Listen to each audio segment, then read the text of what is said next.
ZPHS Lohitha public పరీక్షలకు హాజరు కాబోతున్న 10వ తరగతి విద్యార్థులకు శుభాకాంక్షలు తెలియజేస్తూ వారు ఉత్తమ ఫలితాలు సాధించాలని ఆకాంక్షిస్తూ వారికి మా స్వచ్ఛంద సేవా సంస్థ వారు పరీక్ష ప్యాడ్లు వితరణ చేయగా సంస్థ ప్రతినిధి సూరానిల్ గారు లోహిత గ్రామ సర్పంచ్ బొమ్మెర నగేష్ గారి చేతుల మీదుగా అందజేయడం జరిగింది.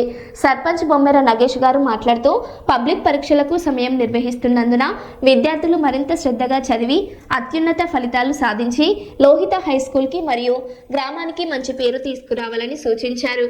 ఈ కార్యక్రమంలో పాఠశాల ప్రధానోపాధ్యాయులు బాబురావు గారు మరియు ఉపాధ్యాయులు పాల్గొన్నారు.